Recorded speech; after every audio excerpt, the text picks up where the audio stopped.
ಮಾನವ ಜೀವನದ ಅಡಿಪಾಯವೇ ಆತ್ಮ ಮತ್ತು ಪರಮಾತ್ಮದ ನಡುವಿನ ನಂಟು. ಈ ನಂಟು ಶಾಶ್ವತ, ಅಚಲ ಮತ್ತು ಅಮರವಾದುದು. ಆತ್ಮ ಎಂದರೆ ಜೀವಿಯೊಳಗಿನ ಚೈತನ್ಯ ಶಕ್ತಿ. ಅದು ಶರೀರದೊಳಗೆ ತಾತ್ಕಾಲಿಕವಾಗಿ ನೆಲೆಸಿರುವ ಬೆಳಕಿನ ಕಣ. ಆದರೆ ಪರಮಾತ್ಮ ಎಂದರೆ ಆ ಶಕ್ತಿಯು ಎಲ್ಲ ಜೀವಗಳ ಅಂತರದಲ್ಲಿರುವ ಅನಂತ ಶಕ್ತಿ, ಸತ್ಯ ಮತ್ತು ಪ್ರೀತಿ ರೂಪ. ಆತ್ಮವು ಪರಮಾತ್ಮನಿಂದ ಬೇರ್ಪಟ್ಟಂತಾದರೂ ವಾಸ್ತವದಲ್ಲಿ ಅದು ಅವನ ಅಂಶವೇ. ಹೇಗೆ ನದಿಯು ಸಮುದ್ರದಿಂದ ಹೊರಟು ಮತ್ತೆ ಅದೇ ಸಮುದ್ರದಲ್ಲಿ ಲಯವಾಗುತ್ತದೋ, ಹಾಗೆಯೇ ಆತ್ಮವು ಜನನ ಮರಣಗಳ ಚಕ್ರದಲ್ಲಿ ತಿರುಗಾಡಿ ಕೊನೆಗೆ ಪರಮಾತ್ಮನಲ್ಲಿ ಲೀನವಾಗುತ್ತದೆ. ಈ ಲಯವೇ ಮೋಕ್ಷ ಎಂದು ಧಾರ್ಮಿಕರು ಹೇಳುತ್ತಾರೆ.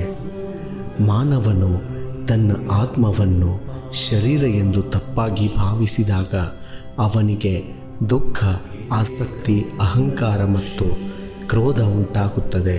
ಆದರೆ ಆತನು ತನ್ನ ಆತ್ಮದ ನಿಜ ಸ್ವರೂಪವನ್ನು ಅರಿತಾಗ, ಅಂದರೆ ನಾನು ಶರೀರನಲ್ಲ, ನಾನು ಚೈತನ್ಯ ಸ್ವರೂಪಿ ಎಂದು ತಿಳಿದಾಗ, ಅವನು ಪರಮಾತ್ಮನ ನಂಟನ್ನು ಅನುಭವಿಸುತ್ತಾನೆ. ಈ ಅನುಭವವೇ ಧ್ಯಾನ, ಜ್ಞಾನ ಮತ್ತು ಭಕ್ತಿ ಮಾರ್ಗದ ಗುರಿ.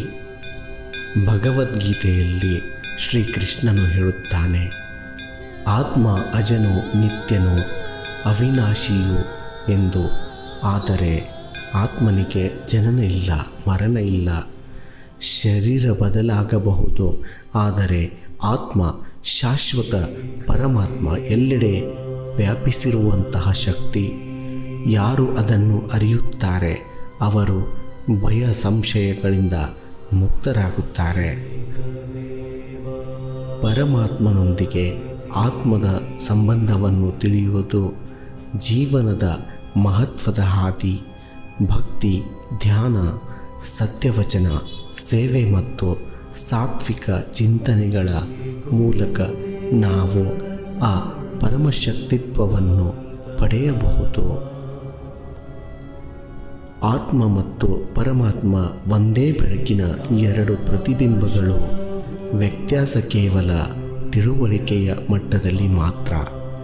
ಜೀವನದ ಕೊನೆಯಲ್ಲಿ ಶರೀರ ಮಣ್ಣಾಗಬಹುದು, ಆದರೆ ಆತ್ಮ ಪರಮಾತ್ಮನಲ್ಲಿ ಒಂದಾಗುತ್ತದೆ. ಈ ಸತ್ಯವನ್ನು ಅರಿತವನೇ ನಿಜವಾದ ಶಾಂತಿಯನ್ನು ಪಡೆಯುತ್ತಾನೆ.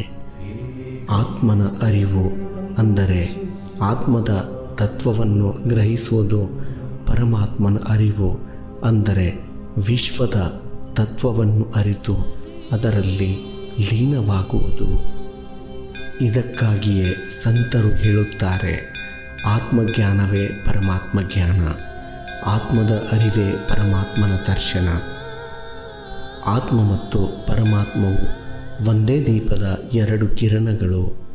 ಅವೆರಡರ ಸಂಗಮವೇ ಜೀವನ್ಮೋಕ್ಷದ ಸತ್ಯ ಮಾರ್ಗ.